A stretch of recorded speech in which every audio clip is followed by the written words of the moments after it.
myopic, short-sighted? Yeah, this is Russian roulette, man. They're playing a dangerous, dangerous game. And they continue to not only just have one bullet in the handgun, but they now have two. They're continuing to add weapons. You get CeeDee Lamb alongside of Amari Cooper with Michael Gallup and Ezekiel Elliott and all these weapons. You're doing everything to make Dak Prescott better, essentially, will then afford him to have an even better season. And potentially you have a better season as an organization and a franchise. I don't like what the Dallas Cowboys are doing. I don't understand it, but I don't think any of us understand Jerry Jones from time to time. So I think we got to just roll and see what he does. Jenna, I'm going with Deontay Wilder's wonderful costume. There's just too much weight around the Cowboys preseason for us to be dealing with this. Just get it done, take the costume off, give him the contract. Let's free Dak up to get into the playbook and get his virtual workouts done or whatever he needs to do with Mike McCarthy, and let's get on with it. But this is just weighing down the Cowboy season. So, Jen, I'm going with Deontay Wilder's costume. I love it, but you guys are all wishing for the wrong thing.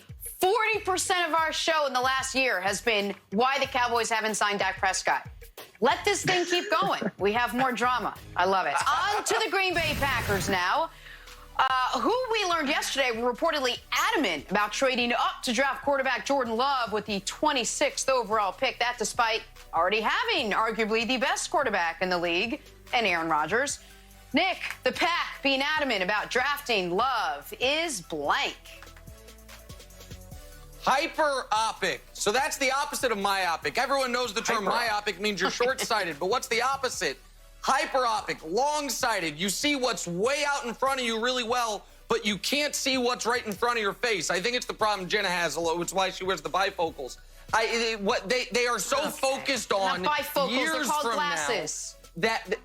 Okay. They're so focused on years from now, they can't see right in front of their face is one of the most talented quarterbacks ever, coming off a year where they had the second best regular season of his career, the second best postseason of his career, and they are focused on the future so much they are being negligent towards the here and the now. Here's a stat for you. Aaron Rodgers has one career touchdown pass to a first-round pick.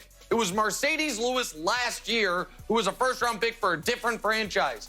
And so they, once again, are being negligent about what they need to address. So I say they're being hyperopic, Greg, too focused on the long term, not enough focused on the short term. Well, to me, this is not surprising. You're obviously going to back your pick and your selection and where you decide to go with that. And for me, Nick, I disagree. I don't think that they're looking too far down the road. I think they understand what they have with Aaron Rodgers, but they want to secure what they have moving past that. Now, Aaron Rodgers says something about the Green Bay Packers in free agency this offseason. They didn't need much because they have pretty much what they need.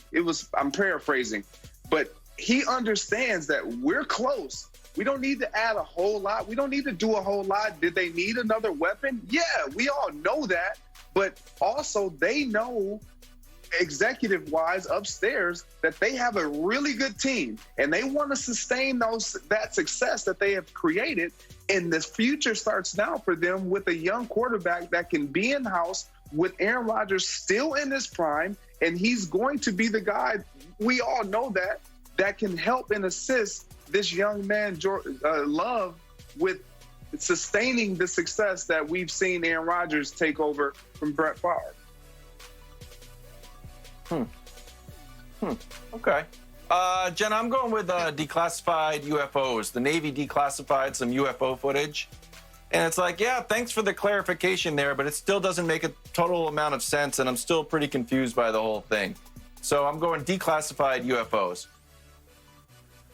I like it. All right. And for Nick, I feel like you could have gone further there. Glasses. No glasses. Well, just glasses, because Greg, no I was actually thinking Enough about with what Greg the said. And Greg's like, jokes. does that make sense? Greg kind of convinced me, and I was like, where's back the and forth monocle, Jenna? while I was talking. Jenna, where's the monocle that you wear on the weekends? What am I, Mr. Peanut? On to Joe Burrow now. The Bengals' first overall pick's about to get paid with details of his rookie contract coming out. Get this, 4-year deal worth over $36 million. That is exactly $35.988 million more than I made as my first job as a sports reporter in Binghamton, New York. Big hair, bad outfits. Oh, not Binghamton. important. Nick, Burrow's first big purchase with all that money should be blank. By the way, hey, for kids coming out of college, according to Jenna's numbers, first-time reporters in Binghamton make $212,000 a year. So that's a job I'd go after. No. Did I do that wrong? There's no way I did that wrong. Yeah, you did that. Definitely did that wrong. Definitely did it wrong, Jenna. You said 35 point something. It's 36 point something. So I don't think that's what your starting salary was, but maybe I'm wrong. But okay, listen. I wasn't there. I didn't graduate from college in the 70s, so maybe there was salaries were off the charts. All right, so now to answer the question, nope, you can't. You blew it. What Joe Burrow's first big purchase should be acreage. Now, this is for a number of reasons. One is the old cliche, God ain't making more land, so buy it now. Sure, fine. But also because during these social distancing quarantine times, we're seeing across sports, guys who have their own gyms, their own fields, their own land, can practice and train a lot better than guys who don't. And what I don't want Joe Burrow to have to do is to follow in the footsteps of one Thomas Edward Patrick Brady, who has to break into people's houses and trespass on public parks during this time. Brady wouldn't have to do that if he had acreage, if he had his own land, not just with the conch shell to call Gronk, but to actually practice. So acreage is what Joe Burrow should buy in Cincinnati, Greg Jennings. Look, I'm going to be short and sweet here because it's simple. He should buy himself a win. He said he's not a loser. He better buy a win because I don't know the next time we'll see him in the win column. Joe Burrow, get yourself a win, man. Ouch. Love that, Jeez. Greg. Wow, Love that. Greg, tough. Tough from Greg. I'm going with Peyton Manning's biography. Peyton went 3-13 first year. Second year went 13-3.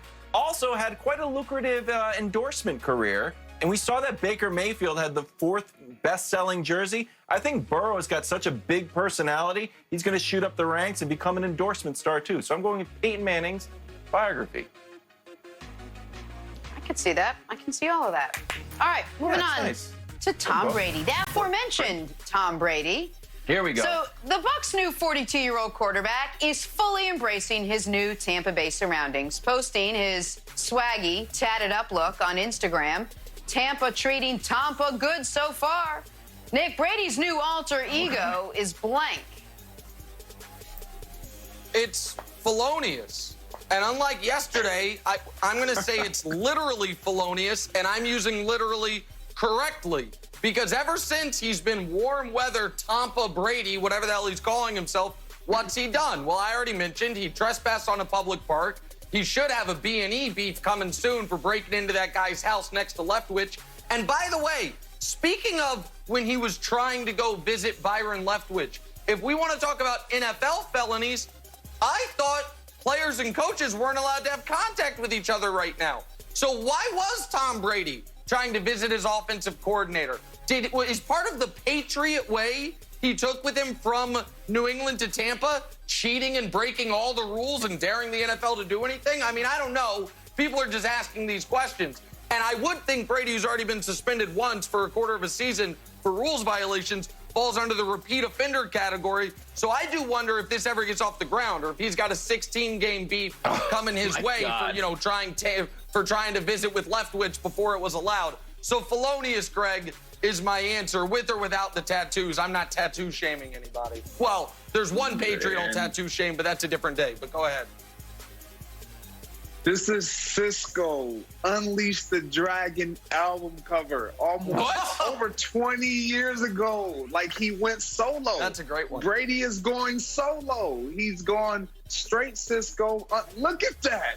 I'm telling you. Straight you look at Cisco's Unleash the Dragon cover. He had a few very good songs on there. I'm not going to even say what they were. But this is Brady. There you go. This is Brady, Unleash the Dragon, Cisco. Bring us I back did to not reality, think we were going to Wiles. be talking about Cisco. Oh, sure. I think it's a solid look for him. I think it's an actual good look. I actually ran the numbers on neck tattoos. If we can put up the stats here, most neck tattoos look great. The fact that Photoshop had Brady with a neck tattoo, if you look at it, Nick, I know you're a numbers guy, 94.5% of neck tattoos are a good look. Only 2% come in at uncool and 3% about undecided. So I think if Tom Brady went along with a neck tattoo, I actually think it's a solid look for him. Well, I'm also considering a those neck numbers do tattoo. look official. That's a take. Those numbers do look official. And Jenna, you don't have to worry. Those add up to 100. So you don't need your phone or your calculator for any math on this one. This is what Wild's I numbers add up, unlike your Binghamton entry I can- salary of $220.